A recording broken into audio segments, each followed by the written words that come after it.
להסתכל לפחד בעיניים.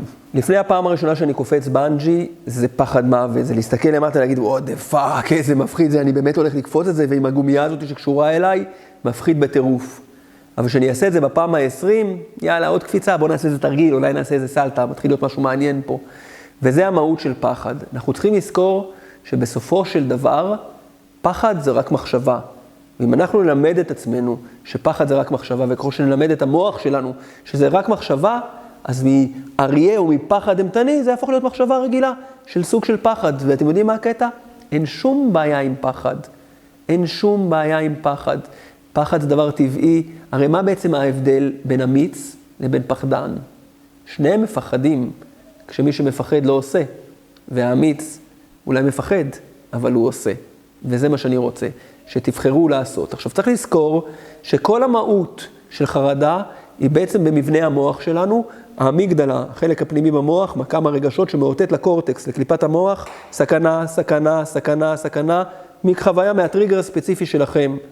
והקורטקס לא יהיה מסוגל, עניין טכני, שניכנס לזה בסרטון אחר, הקורטקס לא מסוגל להגיד לאמיגדלה, הכל בסדר, אין פה שום בעיה.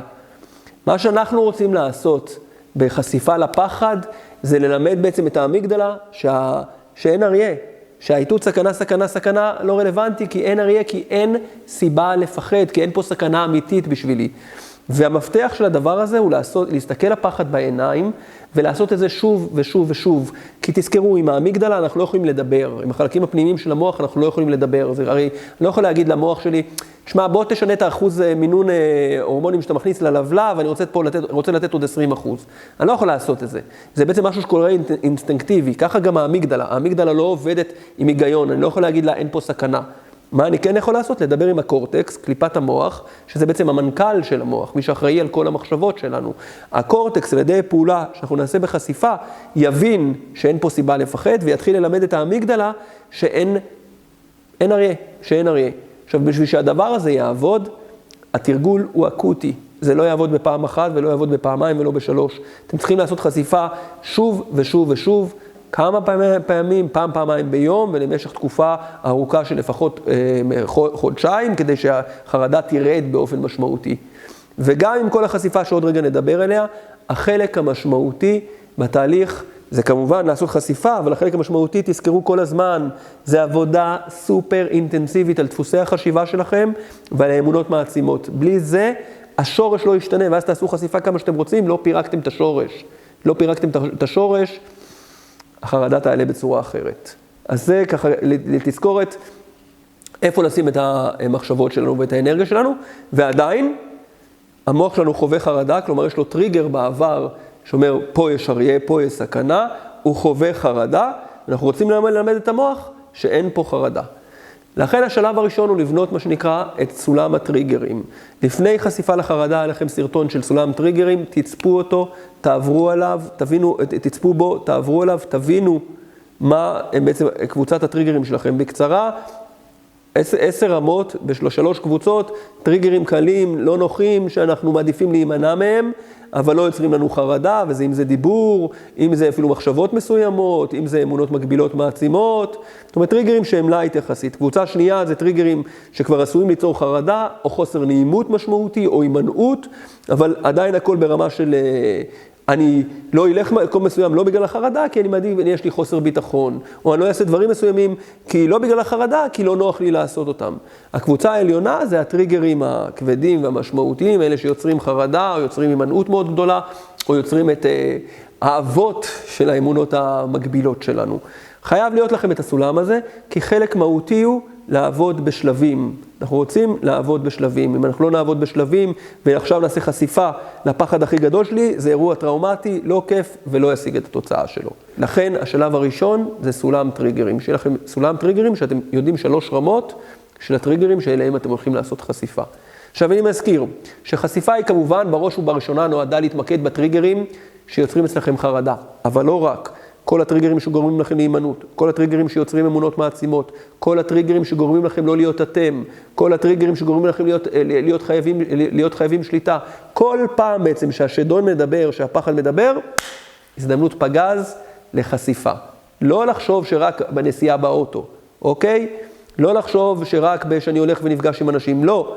כל מקום שיש לכם דפוסי חשיבה שלוקחים אחורה, שאתם שומעים את האוטומט, מדבר אליכם, את האוטומט לוקח אתכם אחורה, הזדמנות פז לחשיפה. לכן קל להגיע לחשיפה של 4-5 פעמים ביום, אם אני מוצא את ההזדמנויות הנכונות. עכשיו, איך זה בעצם עובד? אנחנו רוצים, הרי אמרנו, ללמד את המוח שלנו שאין אריה, שאין סיבה לפחד. ולכן השלב הראשון בזה הוא שאני באופן יזום יוצר את הטריגר שלי. יוצר את הטריגר שלי, כי אם אני אחכה שהחרדה תבוא, זה בסדר לעשות את זה חשיפה לחרדה שבאה.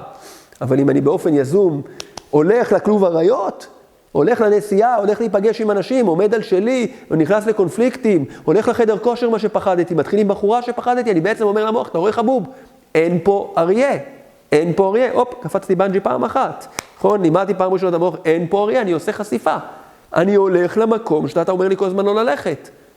זה השלב הראשון והוא מהותי, כלומר ליזום חשיפות. כשאני יוזם חשיפות, מלבד השבוע הראשון שהוא חימום, אתם מתעסקים בחשיפות בטריגרים של 1-3, אז עשיתם חשיפות לטריגר של 1-3, וכל התהליך מפה והלאה, בשבוע הראשון בלבד, מתייחס לטריגרים של 1-3. שבוע אחרי זה אתם כבר מגיעים לטריגרים של 4 וצפונה, מה שאומר שרמת החרדה תהיה גדולה יותר. אז עשיתם, בוא נניח, נדבר על משהו קל ופשוט יחסית, לא קל ברמת העשייה, אבל קל להבנה, וזה חשיפה בנהיגה. ונניח שהנהיגה שלכם היא נהיגה רק מחוץ לעיר, חרדה מנהיגה רק מחוץ לעיר, בכבישים ללא שוליים, מה שנקרא. אז בהתחלה עשיתם, בימים הראשונים עשיתם חשיפה בכלל לא לנהיגה, רק תרגלתם את זה במקומות אחרים.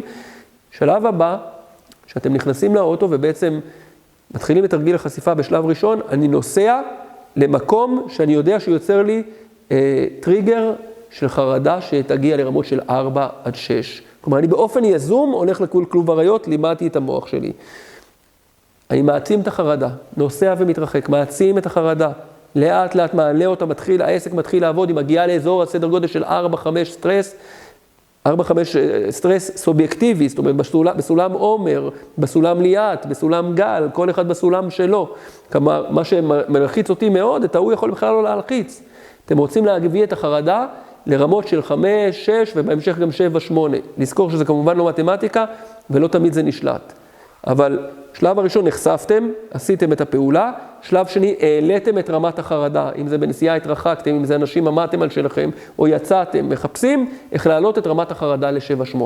ברגע ל-6-7-8, ברגע שהחרדה התחילה לעלות, פה מתחיל המשחק שלכם. שלב השלישי, מותחים חזה, שכמות אחורה, נותנים פאור פוזינג, עמידה של עוצמה. קודם כל שפת גוף, כי באופן טבעי בחרדה, לפעמים יותר קל לדבר, מלדבר זה לשנות את שפת הגוף שלנו. אז נתנו פוזיציה של עוצמה. השלב הבא בתור, מבט למטה, מסתכלים למטה, כי מי למטה? השדון, בול, השדון. אני מתייחס לכל המחשבה הזאת כחרדה, כשדון, הופך את זה ממשהו אמורפי כמחשבה, לשדון. מי שלא ברור איך לדבר אל השדון, להיכנס לסרטון של פירוק השדון, יש שם העולם שלם שאני מתייחס לאיך עושים, ממש ברחל בתך הקטנה, בפרטים הקטנים, איך לדבר על השדון. אבל אני מדגיש, הסתכלתי מלמעלה למטה, עכשיו המחשבה היא כבר לא מחשבה, אלא שדון או טרול קטן ועלוב, אני נכנס באם אימא שלו, של השדון, סאי, הדבילי, האידיוט, כלומר, אני לא מדבר אל התוכן, כי אם אני מדבר על התוכן, אני מפחד לנסוע, לא מפחד לנסוע, יש לי ביטחון, אין לי ביטחון, אני רק מגדיל את החרדה. עצם העובדה שאני עושה דיון עם הפחד, דיון עם המחשבה, זה מה שנותן לה את האוויר, תחשבו על זה. עצם העובדה שאני מדבר לפחד, מגדיל, אני מפחד, לא מפחד, אני יכול, לא יכול, אני מסוגל, לא.